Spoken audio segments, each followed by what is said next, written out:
उत्तर प्रदेश में जून के महीने से मंत्रिमंडल विस्तार की चर्चा ये कई बार चल चुकी है। ओम प्रकाश राजभर और दारा सिंह चौहान के बीजेपी में शामिल होने के बाद से ये चर्चा ये लगातार अलग अलग समय पर तेज होती रही है। दिल्ली में पिछले दिनों हुई बैठक के बाद कल मंगलवार को सीएम योगी आदित्यनाथ की राज्यपाल से मुलाकात के बाद एक बार फिर से इन अटकलों को बल मिला है।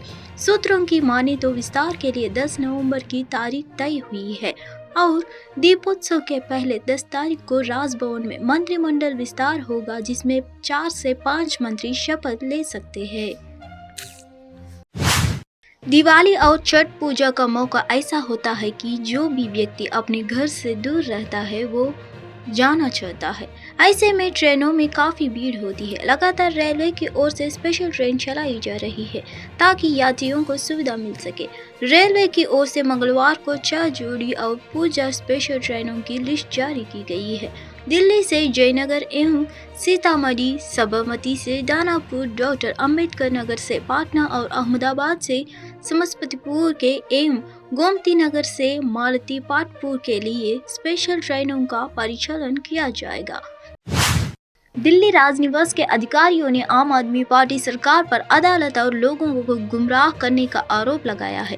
अधिकारियों ने मंगलवार को कहा कि क्रमिक प्रतिक्रिया कार्य योजना के चौथे चरण को लागू करने के लिए उपराज्यपाल विनय कुमार सक्सेना को भेजी गई फाइल में कहा गया था कि सम विषम पर कोई निर्णय नहीं लिया गया है। राजनिवास के एक अधिकारी ने कहा, दिवाली के बाद वायु प्रदूषण से लड़ने के लिए आप सरकार द्वारा कल घोषित बहुप्रचारित सम विषम योजना कुछ नहीं बल्कि लोगों और अदालत को गुमराह करने की कोशिश है ताकि राजधानी में वायु प्रदूषण के कारण गंभीर संकट से ध्यान भटकाया जा सके। दिल्ली सरकार फाइल से साफ है कि ग्रुप के चौथे चरण के तहत उपायों के अंतर्गत सम विषम योजना को लागू करने के निर्णय को मंत्री गोपाल राय ने मंजूरी नहीं दी है।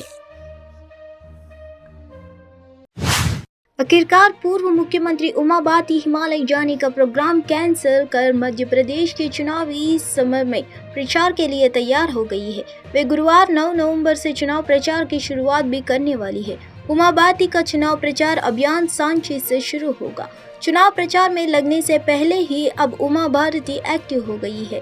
इसी बीच उन्होंने तीर्थ दर्शन योजना पर अरविंद केजरीवाल के दावे को भी गलत बताया है। बताया गया है कि पूर्व मुख्यमंत्री उमा भारती सिलवानी के बमहेरी में और सागर के सुर्खी में भी चुनावी रैली करेगी। हालांकि इससे पहले उमा भारती प्रचार से मना करके हिमालय जाने की घोषणा कर चुकी थी। राजस्थान में कुचामन जिले के परबतसर में केंद्रीय गृह मंत्री अमित शाह के चुनावी दौरे के दौरान बड़ा हादसा टल गया। अमित शाह का रथ बिजली की लाइन से छू गया, लेकिन गनीमत रही कि इस दौरान कोई बड़ा हादसा नहीं हुआ। परबतसर के डंकोली मोहल्ले में अमित शाह पार्टी के जिस रथ पर सवार थे वह बिजली की एलटी लाइन से टच हो गया। इससे तार स्पार्क होकर टूट गया। यह देखकर काफिले में शामिल पुलिस प्रशासन के हाथ पांव फूल गए और वहां हड़कंप मच गया।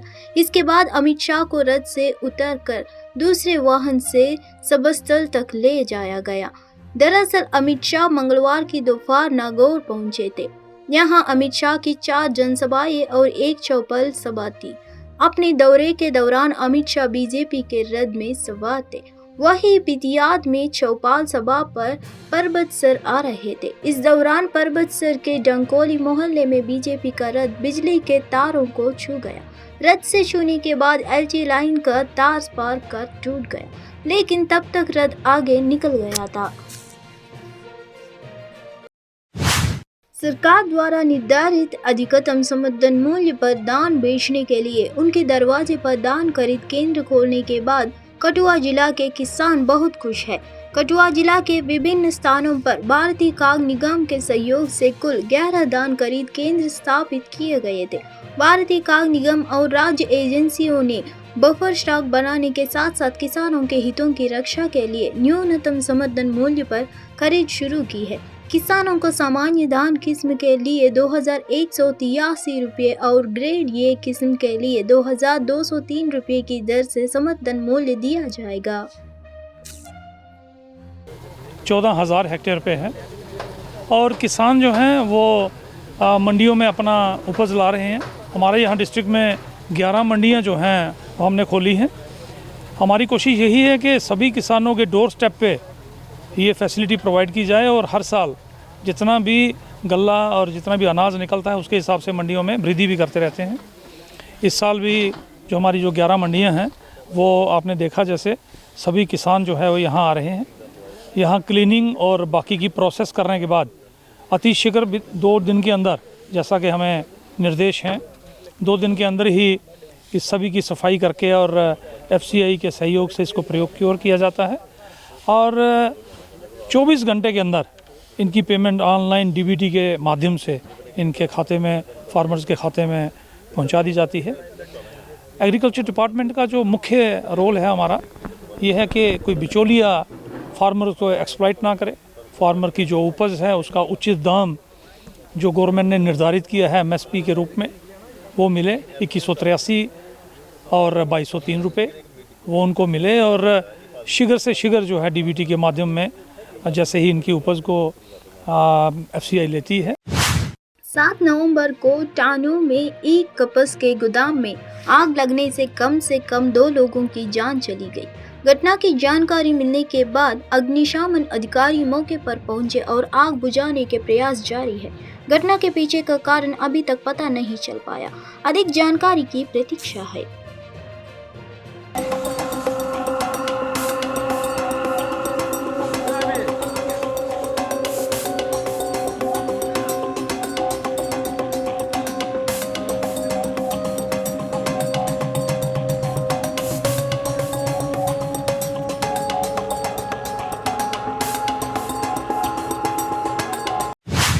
डोडा दुर्घटनाओं के लिए जाना जाता है और अपने इलाके के कारण हमेशा दुर्घटना संभावित क्षेत्र रहा है।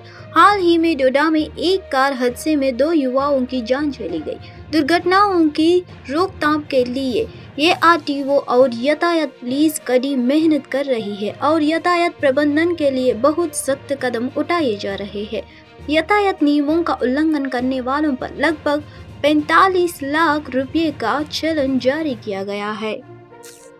डिस्ट्रिक्ट है, यहाँ पे प्रोन एरियाज़ हैं। अगर एक्सीडेंट्स अगर कोई होता है तो उसमें कैजुअलिटी जो है ज़्यादा इन्वॉल्व हो जाती है।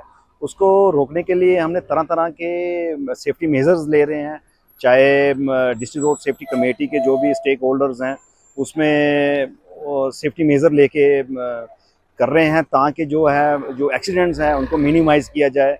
अगर roads and building executive agencies जो रोड्स की हैं उनको लेके करें तो क्रैश बैरियर्स हम जगह जगह पे जो है मैक्सिमम जो प्रोन एरियाज है वहाँ पे क्रैश बैरियर्स इंस्टॉल किए हैं। बाकी इन्फोर्समेंट की बात करें, ट्रैफिक हो गई, पुलिस हो गई, जहाँ हमारा डिपार्टमेंट हो गया, maximum daily day to day हम जो है एक्सीडेंट्स को रोकने के लिए ये जो इन्फोर्समेंट है वो हर nook and corner of the district हम भेज रहे हैं और इसमें हमें थोड़ा सा फ्रूटफुल ये रिजल्ट मिले हैं कि जो एक्सीडेंट जो है वो थोड़ा सा उसमें मिनिमाइज हो रहे हैं। सर अगर हम बात करें तो इस ईयर की अगर हम बात करें तो कितने अभी तक एक्सीडेंट हुए हैं और क्या इसमें जो मेरे पास डाटा है, जो अक्टूबर तक डाटा है, उसमें एक्सीडेंट्स जो हैं 140 के करीब एक्सीडेंट्स हुए हैं। टोटल 140 जो है नॉन फैटल है और फैटल जो है 156 के करीब जो है एक्सीडेंट्स हुए हैं और उसमें 26 जो है किल्ड है और 266 जो है इंजर्ड है। डाटा चालान की बात करें कितना अभी तक चालान का जो है हमारा जो करंट 7 नवंबर को विभिन्न पार्टियों के कई कार्यकर्ताओं सहित कई नेता उधमपुर में नेशनल कॉन्फ्रेंस पार्टी कार्यालय में इसके जिला अध्यक्ष सुनील वर्मा की उपस्थिति में नेशनल कॉन्फ्रेंस में शामिल हुए। सुनील वर्मा ने नए प्रवेशकों का गर्मजोशी से स्वागत किया और विश्वास व्यक्त किया कि उनके शामिल होने से पार्टी का आधार और जम्मू कश्मीर के लोगों की सेवा करने की प्रतिबद्धता और मजबूत होगी। उन्होंने न्याय के प्रतिनेता के अटूट समर्थन और क्षेत्र के लोगों के लिए आशा की किरण के रूप में इसकी भूमिका पर जोर दिया। सुनील वर्मा ने कहा, उधमपुर के विभिन्न हिस्सों से इन प्रमुख राजनीतिक कार्यकर्ताओं का शामिल होना नेशनल कॉन्फ्रेंस के लिए बढ़ते समर्थन का प्रमाण है। सुनील वर्मा ने कहा, हमें विश्वास है कि उनके अनुभव और समर्पण के साथ पार्टी बढ़ती रहेगी और जम्मू कश्मीर के लोगों को हितों की सेवा करती रहेगी। विश्वास के साथ मैं ये कहना चाहता हूँ कि इन लोगों के पार्टी में आने से नेशनल कॉन्फ्रेंस का वजूद बढ़ेगा और नेशनल कॉन्फ्रेंस को बहुत बड़ा बल मिलेगा। बाकी दूसरा ये है कि ये इन्होंने नेशनल कॉन्फ्रेंस की कारकर्दगी जो है पिछले जब हमारा देश आज़ाद हुआ है, जब से ये रियासत वजूद में आई है, इन्होंने नेशनल कॉन्फ्रेंस का कार्यकाल देखा है, उनके काम देखे हैं और जो आज मौजूदा जो सिस्टम है उसे भी देख रहे हैं। इसलिए इन्होंने मन बनाया कि जो मौजूदा सिस्टम में लोगों को न्याय और इंसाफ नहीं मिल पाया, इसलिए ये समझते हैं कि सिर्फ रियासत जम्मू कश्मीर में एक ही इकलौती पार्टी है नेशनल कॉन्फ्रेंस, उसके साथ मिलकर ये लोगों का भला कर सकते हैं। जो बदअमनी जहाँ फैली हुई है लोगों में, जो बड़ा जो एक यानी कि लोगों में लोग बड़े परेशान हैं, उनकी परेशानियों को दूर कोई कर सकता है तो वो नेशनल कॉन्फ्रेंस पार्टी है। मैं एक बार फिर इनका जहाँ स्वागत करता हूँ, क्योंकि मुझे पूरा विश्वास है कि इनके आने से नेशनल कॉन्फ्रेंस को बहुत मजबूती मिली है।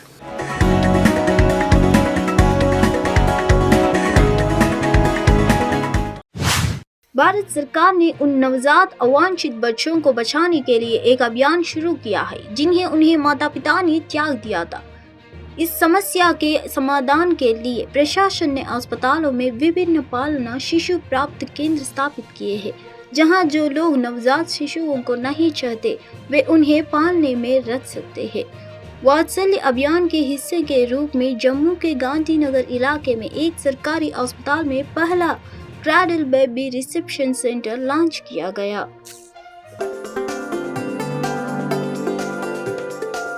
आपकी बात सही है। ये जम्मू कश्मीर यूटी का पहला क्रैडल बेबी रिसेप्शन सेंटर, यानी कि हिंदी में बोले पालना गृह बनाया गया है। ये बेसिकली गवर्नमेंट ऑफ इंडिया का ही इनिशिएटिव है। जो women and child development department है, जो मिनिस्ट्री है, सो बाल और महिला विकास मंत्रालय, उसी का इनिशिएटिव है अंडर मिशन वात्सल्य।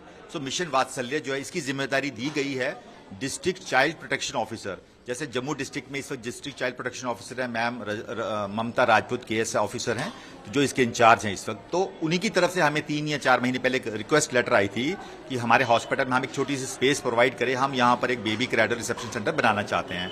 हमने उनको ये स्पेस प्रोवाइड की, उन्हीं के इनिशिएटिव से ये बन पाया है। अब ये ऑपरेशनल हो चुका है।